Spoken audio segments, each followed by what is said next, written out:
Trump ने Iran से बातचीत को लेकर एक दावा भी किया, जहां पर अमेरिका ईरान के सबसे ज्यादा सम्मानित नेता के साथ बात कर रहा है, ये उनका कहना था। लेकिन वो नए सुप्रीम लीडर नहीं है। ट्रंप के मुताबिक इसी वजह से ईरान के अंदर बयानबाजी में भी अब उलझन दिख रही है। तो ट्रंप बातचीत किससे कर रहे हैं? देखिए, यही हवा बार बार यहां पर फैल रही थी कि जब वो कह रहे थे कि कोई चेहरा ही ऐसा ईरान में बचा नहीं जिससे बातचीत हो सके, तो बातचीत आखिर उनकी किसके साथ हो रही है? ये भी वो स्पष्ट कर चुके हैं कि जो बातचीत हो रही है वो मुस्तफा खामनेई से नहीं हो रही, लेकिन एक ताकतवर लीडर से हो रही है। When somebody says, "Oh, I didn't know you were talking," we were talking last night, and I'm sure they have a lack of communication, which is appropriate considering we blew up, in addition to their Navy, Air Force, every division, their radar. We also blew up all of their anti-aircraft and communication. So they have no telecommunication. So there is a lack of, I would imagine, a lack of coordination. Well, we think all we can do is think, look, we have numerous leader groups. They've all been killed. Very dangerous position. Khomeini was killed. Khomeini's son is unavailable. Nobody knows what happened to him. I can say they haven't seen him there either. Something is going on with him. But regardless, I don't consider him really the leader. But they do have some leaders left because we blew up group number 1, group number 2, a lot of group number 3. But we think we have people that are very representative of the country and will do a good job in representing. तो देखिए, जब से युद्ध छिड़ा है तब से कई दावे, कई बयान ट्रंप के सामने आ चुके हैं और अब भी वो बयान दे रहे हैं कि उनकी बातचीत हो रही है। जंग भीषण और विध्वंसक हो चुकी है, ये हर किसी ने देखा। लेकिन इस बीच ट्रंप के 3 बयान भी आपको दिखाते हैं जो लगातार चर्चा का विषय बने हुए हैं। जहां पर पहले ट्रंप ने कहा है कि मैं मुस्तफा खामनेई को नेता नहीं मानता। फिर ट्रंप ने एक और बयान दिया जहां पर वो कहते हैं कि ईरान में कोई बचा ही नहीं जिससे बात की जाए। और फिर कल ट्रंप ने दावा किया कि 2 दिन से ईरान से अच्छी बातचीत चल रही है। इस बीच सवाल है कि आखिर ट्रंप ईरान में किससे बात कर रहे हैं? तो देखिए, सीधे वो कह चुके हैं कि मुस्तफा खामनेई को मानते नहीं हैं। और ऐसे में आप ये सोचिए किस तरीके से वो अलग लीडरशिप से बात कर रहे हैं। जब सब कुछ वहां पर मुस्तफा खामनेई हैंडल करते हैं तो आखिर वो किस लीडर से बात कर रहे हैं? अब इस बीच होर्मुज स्ट्रेट पर अमेरिकी राष्ट्रपति ट्रंप के लगातार बदलते बयानों से दुनिया भर में असमंजस की स्थिति बन गई है। सबसे पहले 18 मार्च को देखिए, ट्रंप ने कहा कि होर्मुज में सैन्य कार्रवाई खत्म करने की बात कही थी। उसके अगले दिन 19 मार्च को उन्होंने नेटो और यूरोपीय देशों से होर्मुज की कार्रवाई की अपील की। इसके बाद 20 मार्च को नेटो देशों के एक्शन में न आने से नाराज ट्रंप बोले कि होर्मुज से अमेरिका का कोई लेना देना नहीं है। लेकिन ट्रंप की होर्मुज पर बेचैनी कम नहीं हुई और उन्होंने कुछ घंटे बाद ही ईरान को होर्मुज खोलने के लिए 48 घंटे का अल्टीमेटम दे डाला है। और तय समय पूरा होने से पहले ही ट्रंप का एक और ऐलान सामने आ चुका है जिसमें उन्होंने ईरान को होर्मुज पर 5 दिन का वक्त और दिया। होर्मुज पर ट्रंप के बार बार बदलते रुख से वैश्विक बाजार, तेल आपूर्ति और समुद्री व्यापार हायरार्की बनी हुई है और माना जा रहा है कि ट्रंप सही फैसला करने में बेहद कंफ्यूज हो रहे हैं।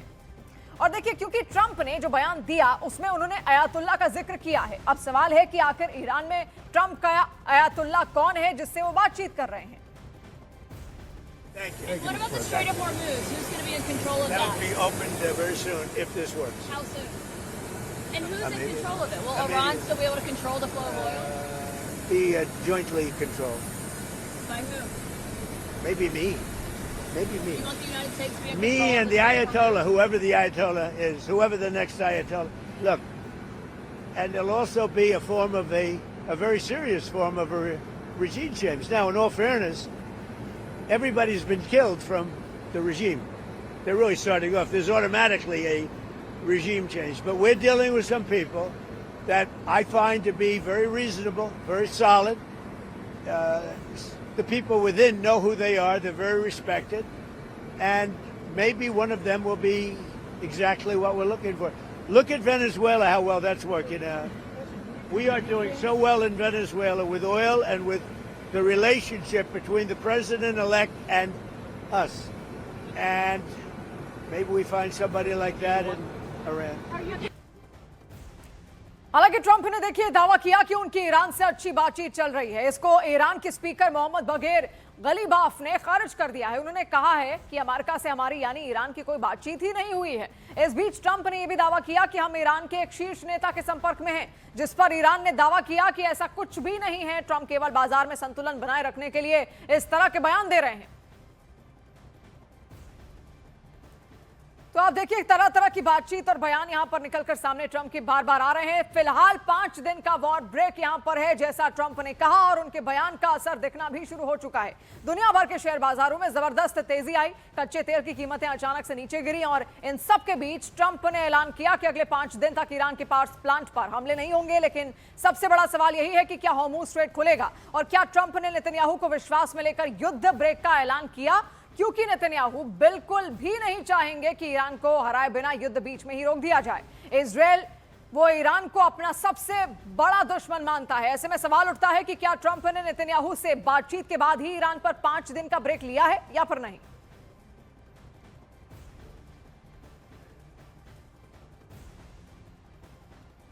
और देखिए ईरान में ट्रंप के मिशन को लेकर बड़े सवाल भी खड़े हो गए हैं। जहां दावा था कि ईरान में सत्ता परिवर्तन होगा, लेकिन खामनेई सरकार आज भी मजबूती से वहां पर कायम लगातार दिख रही। देखिए टारगेट अलग अलग ट्रंप के हम आपको बता रहे हैं। ईरान में सत्ता परिवर्तन जो कि हुआ ही नहीं, मुस्तफा खामनेई वहां पर अब भी है। दूसरा टारगेट आप देखिए ईरान का न्यूक्लियर पावर खत्म करना, यह भी एक मिशन यहां पर था। इसमें भी असफल होते हुए ट्रंप यहां पर दिखे, क्योंकि ऐसा कुछ भी होता हुआ वहां नहीं दिखा कि वहां के यूरेनियम संवर्धन या फिर जहां से उनकी ऊर्जा सप्लाई आती है, बिजली सप्लाई आती है, या फिर जहां पर उनके न्यूक्लियर हथियार रखे हैं वहां पर कोई हमला हो सके। इसके अलावा ईरानी मिसाइल सेंटरों की तबाही, वो भी मिशन फेल होता हुआ ट्रंप का यहां पर दिखा, क्योंकि कोई भी मिसाइल को खत्म नहीं कर पाया। अगर ऐसा होता तो इतनी मिसाइलें ईरान लगातार इजराइल पर फेंकने में कोई सक्षम ही नहीं हो पाता। इसके अलावा स्ट्रेट हॉर्मुज खुलवाने, स्ट्रेट हॉर्मुज को भी वो खुलवा नहीं पाया। हालांकि पहले वो दावा कर रहे थे कि हमारे लिए तो ये जरूरी है ही नहीं, लेकिन अगर जरूरी नहीं है तो फिर उनकी सेना स्ट्रेट ऑफ हॉर्मुज में आखिर कर क्या रही है। अब देखिए युद्ध 5 दिन रोकने के ट्रंप के बयान पर बड़ी खबर भी इस वक्त आ रही है, जहां पर ट्रंप के बयान से 15 मिनट पहले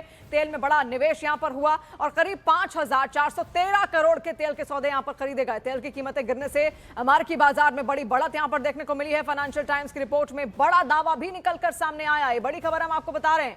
ईरान यही बात कह रहा है कि वो चाहते हैं कि जितनी भी बड़ी मार्केट्स हैं, दुनिया की बड़ी शेयर मार्केट्स, उसमें मैनिपुलेशन वो कर पाएं या फिर वो फ्लक्चुएट कर पाएं, उस पर उनकी नजर है। और उनके जितने बयान सामने आते हैं उसके बाद आपने देखे हैं तेल के दाम किस तरीके से बढ़ते हैं और गिरते हुए भी देखने को मिलते हैं। और युद्ध 5 दिन रोकने के ट्रंप के बयान पर बड़ी खबर आपको बताई हमने, किस तरीके से उनके 15 मिनट पहले ही कई सारे यहां पर इन्वेस्टमेंट्स किए गए। अब आप देखिए फाइनेंशियल टाइम्स की जो रिपोर्ट है उसमें क्रोनोलॉजी के हवाले से ये दावे किए गए हैं, जिसके मुताबिक आप देखिए ट्रंप की पोस्ट से पहले यानी कि अमेरिकी समय के मुताबिक करीब सुबह 7 बजे कच्चे तेल का रेट $98 बैरल था, जो शाम 6 बजे के आसपास $90 प्रति बैरल के करीब दर्ज किया गया। और इसी बीच में खेल का दावा भी किया गया, जहां पर फाइनेंशियल टाइम्स की रिपोर्ट का यह दावा है कि ट्रंप की पोस्ट से सिर्फ 15 मिनट पहले यानी सुबह 6:50 के आसपास बाजार में 5,000 करोड़ से ज्यादा के कच्चे तेल की ट्रेडिंग हुई है। अब आप समझिए किस तरीके से ट्रेडिंग यहां पर की जा रही है। इसके बाद अमेरिकी समय के मुताबिक सुबह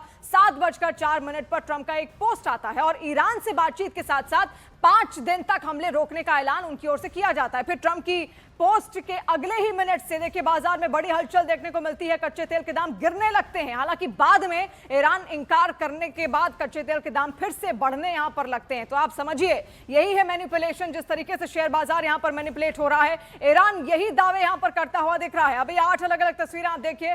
पश्चिम एशिया में जंग बेहद खतरनाक मोड़ पर जहां पर पहुंच गई है। ईरान ने अमेरिका और इजरायल ठिकानों पर बड़े मिसाइल अटैक किए, इजरायल के सैन्य ठिकानों को निशाना बना गया और वहीं इराक में अमेरिकी दूतावास पर भी हमला हुआ है। दूसरी तरफ इजरायल और अमेरिकी सेना ने ईरान के इस्फहान और खुरम शहर पर जवाबी हमले किए, जबकि तेहरान पर बड़े हवाई हमले की खबरें भी सामने आई। और लेबनान में भी इजरायली सेना के हमले लगातार अभी जारी हैं। लेबनान की राजधानी बेरूत पर आईडीएफ ने जबरदस्त हवाई हमले किए और इस बीच ईरान ने अपने मिसाइलों के बड़े जखीरे का प्रदर्शन करते हुए अंडरग्राउंड अड्डे का एक वीडियो जारी कर इजरायल और अमेरिका को बड़ा संदेश देने की कोशिश भी की। दोनों तरफ से जारी हमलों से पश्चिम एशिया युद्ध की भयंकर आग में इस वक्त झुलस रहा है। हालांकि ट्रंप ने ईरान को युद्ध में 5 दिन की मोहलत देकर हालातों को सुधारने के लिए कूटनीतिक कदम उठाया जरूर है।